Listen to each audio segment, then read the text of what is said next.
Hello दोस्तों, मैं नवीन Kumar maths गुरु channel में आप लोगों का स्वागत करता हूं। आज का टॉपिक है डिफरेंशिएशन, जो 11th में भी हम लोग पढ़ना था, 12th में भी पढ़ना है और साथ ही साथ जो फिजिक्स में भी इसकी बहुत ज़रूरत है। तो चले आज हम लोग पढ़े। तो आज का जो टॉपिक रहेगा डिफरेंशिएशन में, सबसे पहले हम लोग जानेंगे बेसिक स्तर से कि इसका geometrical interpretation of dy by dx क्या है, यानी कि ज्योमेट्रिकल मीनिंग क्या है। उसके बाद नेक्स्ट वीडियो में हम लोग पढ़ेंगे इस पर रूल, इसका रूल जो है उसका फार्मूले और उस पर क्वेश्चन को भी धीरे धीरे हम लोग टाइप बाय टाइप करके सॉल्व करते चलेंगे। तो सबसे पहले आज बेसिक स्तर पर हम लोग काम कर ले, इस चीज़ को जानना बहुत ही अति आवश्यक है। तो चले हम लोग पढ़ें। तो जैसा आप जानते हैं कि कैलकुलस को दो हिस्सों में बांटा गया है, एक डिफरेंशियल कैलकुलस और दूसरा इंटीग्रल कैलकुलस। तो डिफरेंशियल कैलकुलस जो है उसकी जो शुरुआत हुई है, उसकी जो ओरिजिनेट हुई है, किसी भी कर्व का जब हम स्लोप डिटरमाइंड करते हैं और उसी कंसेप्ट को आगे बढ़ाते हुए फिजिक्स में भी इसकी बहुत ही उपयोगी साबित हुई है। जैसे किसी भी पॉइंट पर आपको वेलोसिटी फाइंड करना हो, एक्सेलरेशन फाइंड करना हो, तो ये डिफरेंशियल कैलकुलस के माध्यम से भी संभव हो सका है। तो हम लोग चले और स्टार्ट करते हैं, जिसका नाम है geometrical interpretation. Geometrical meaning of या interpretation of dy by dx, meaning of dy by dx। तो चले सबसे पहले हम लोग एक कर्व लेते हैं।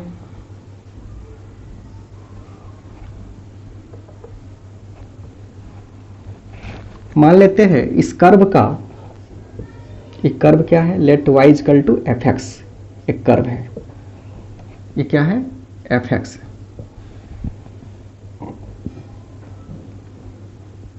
इस जगह पर पॉइंट ए है, यहाँ पर पॉइंट बी ले लिया मैंने। This is the y axis, x axis. ओ यहाँ से हम लोग नीचे ड्रॉ परपेंडिकुलर ड्रॉ करते हैं, यहाँ से भी नीचे परपेंडिकुलर ड्रॉ करेंगे। सपोज मानिए यहाँ से इसकी दूरी कितनी है, x है, यहाँ से इसकी दूरी कितनी है, y। तो बता सकते हैं आप कि a का कोऑर्डिनेट कितना होगा, x y। इसका कोऑर्डिनेट क्या होगा, अगर अब डेल्टा x इसको ले ले तो x प्लस डेल्टा x और y प्लस डेल्टा y, चूंकि y हम यहां से इसको डेल्टा y एज्यूम कर लेते हैं, यानी कि यहां से ई y और ई डेल्टा y, तो यहां का कोऑर्डिनेट कितना होगा, डेल्टा y। अब इसका स्लोप कैसे हम लोग फाइंड करें किसी भी पॉइंट पर। तो स्लोप फाइंड करना थोड़ा कठिन काम है, चूंकि आप देख सकते हैं कि जैसे ही आप इसको टेंजेंट निकालेंगे तो ईच एंड एवरी पॉइंट पर टेंजेंट डिफरेंट होगा। जैसे अगर कोई सर्किल है तो इसका टेंजेंट क्या होगा, यहाँ पर ऐसे, इस डायरेक्शन में, यहाँ पर ऐसे, यहाँ पर ऐसे। लेकिन जब कोई स्ट्रेट पाथ हो तो इसका टेंजेंट निकालना बहुत ही आसान होगा, क्योंकि हमेशा यहाँ पर थीटा बनाएगा। अगर यहाँ पर भी अगर देखते तो यहाँ पर भी थीटा, यहाँ पर भी थीटा। तो जो भी एंगल होता है positive direction of x axis, उसी को हम लोग स्लोप कहते हैं। इसको टेन थीटा के रूप में हम लोग व्यक्त कर सकते हैं, यानी कि m equal to ten theta, यानी कि m को हम लोग स्लोप बोलते हैं। तो लेकिन यहाँ पर स्लोप निकालना थोड़ा सा कठिन होगा कि इसी पॉइंट पर क्या स्लोप निकाल सकते हैं। इसके लिए क्या करेंगे, हम लोग यहाँ से एक लाइन को ड्रॉ करते हैं, जिसको हम लोग ए बी को कॉर्ड कहते हैं, जीवा कहते हैं। जैसे आप किसी भी सर्किल में, आप यहाँ सर्किल ले ले, इसको क्या कहते हैं, जीवा कहते हैं। तो यहाँ पर ई जीवा है, यानी कि कॉर्ड है। सपोज मानिए कि यहाँ पर कुछ एंगल बना रहा है, ये थीटा 1 ले लीजिए, तो ये भी थीटा 1 होगा। बाय ट्रिग्नोमेट्री, इन ट्रिग्नोमेट्री हम दे सकते हैं यहाँ पर कुछ ले लीजिए इन ट्राइंगल ABC अगर ये 90 डिग्री है तो tan θ1 कितना होगा मेरा, delta y upon delta x. साफ साफ यहाँ चूंकि डेल्टा एक्स है, ये डेल्टा वाई है। अगर आप इसे बाई कोऑर्डिनेट ज्योमेट्री के माध्यम से देख सकते हैं कि किसी भी लाइन का कैसे स्लोप फाइंड कर सकते हैं, तो वाई कोऑर्डिनेट का डिफरेंसेस अपॉन एक्स कोऑर्डिनेट का डिफरेंसेस, तो उस माध्यम से भी आप देख सकते हैं m इजकल टू कितना होगा, x y plus delta y minus y, y plus delta y minus y, this is x plus delta x minus x, अब y से y कैंसिल, एक्स एक्स, तो क्या आया मेरा delta y equal to delta x. तो यहाँ से ई तो स्पष्ट हो जाता है कि tan थीटा किसके बराबर है, स्लोप, यानी कि एवरी जो tan थीटा है को हम लोग स्लोप कहते हैं। तो यहाँ dy dx कैसे निकलेगा भाई, इसको जानना जरूरी है। तो अब हम लोग बात करते हैं, यहाँ तक तो आप लोग क्लियर हो गया होगा बात, कैसे हम लोग tan θ1 m क्या है, दोनों का वैल्यू क्या है, delta y upon delta x. अब चलते हैं कि let us B towards 2a। धीरे धीरे क्या होता है, ये स्लोली जो है सो मूव करता है ए की तरफ। तो जैसे ही ए की तरफ मूव करेगा तो एक समय ऐसा आएगा कि यह बहुत ही क्लोजली हो जाएगा। जैसे क्लोजली हो जाएगा तो ये आप जो देख रहे हैं पॉइंट, इस पॉइंट पर एक ऐसा फिगर बनेगा जो कि टेंजेंट की तरह काम करेगा, सॉरी एक टेंजेंट हो जाएगा। एक दूसरा सा फिगर हम बना देते हैं कि अगर इस प्रकार से इतना क्लोज हो जाए, कैसा हो जाएगा, इस पॉइंट पर एक tan थीटा बन जाएगा, थीटा, ये थीटा हो जाएगा। एक पॉइंट ऐसा चूंकि ये बहुत जैसे जैसे धीरे धीरे जैसे ही आएगा, यानी कि very close to each others, तो डेल्टा वाई भी क्या होगा, ये जो लेंथ है वो धीरे धीरे डिड्यूस होकर के अप्रोच टू जीरो, और डेल्टा एक्स भी क्या होगा, approach to zero.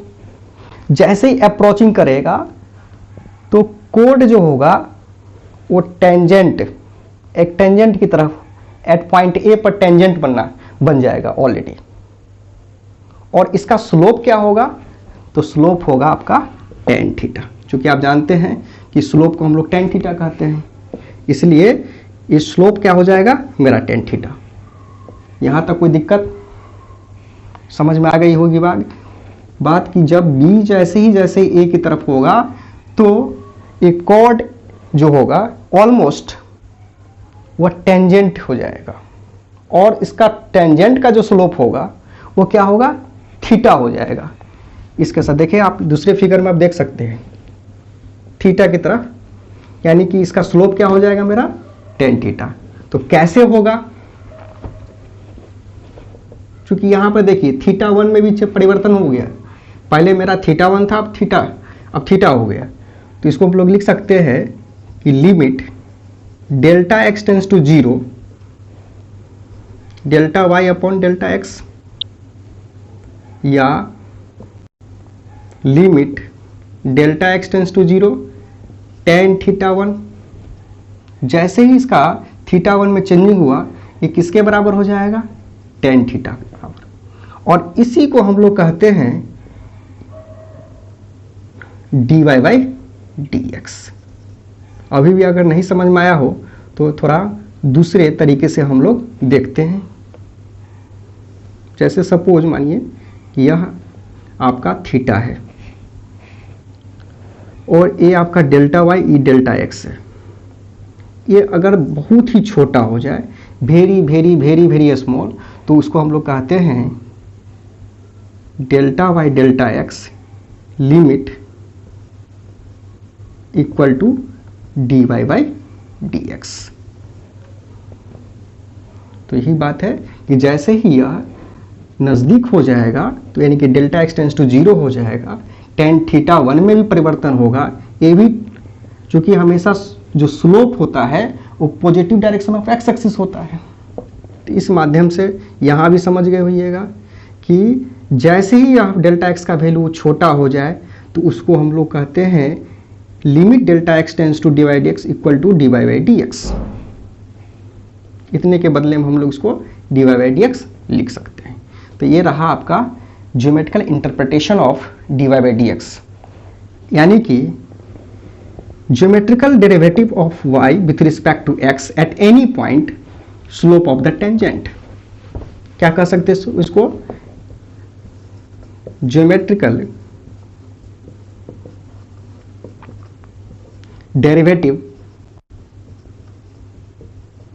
of y with respect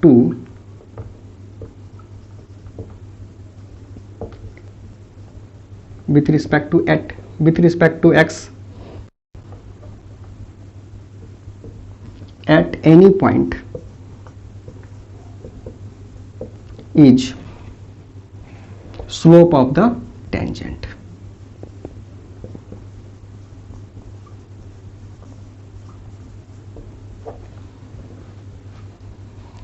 अब क्या है इसका फिजिकल इंटरप्रिटेशन क्या होता है? जैसे फिजिक्स में आप देखते होइएगा कि किसी पॉइंट पर आपका वेलोसिटी फाइंड करना हो, यानी कि rate change of displacement with time at instant, या इंस्टेंटेनियस वेलोसिटी फाइंड करना हो, तो कैसे लिखते हैं इसको? इसको फिजिकल इंटरप्रिटेशन के रूप में देख सकते हैं। या किसी का एक्सेलरेशन फाइंड करना हो तो क्या कहेंगे इसका?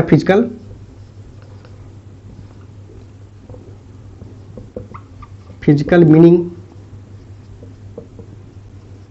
Of d y by d x क्या है मेरा?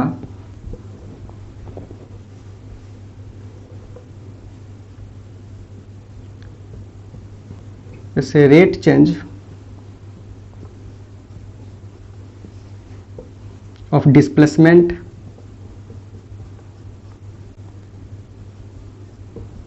विथ टाइम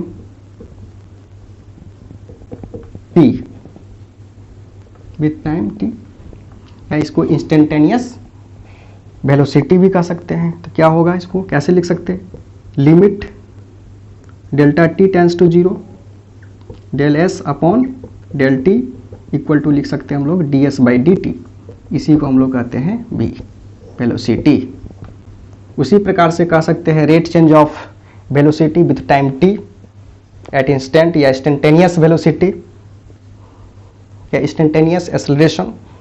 क्या हो जाएगा वहां पर? Limit delta tends to zero delta भी upon delta t, that is dv by dt is known as acceleration। तो इस तरह से हम लोग देखें कि इसका ज्योमेट्रिकल मीनिंग, फिजिकल मीनिंग क्या है।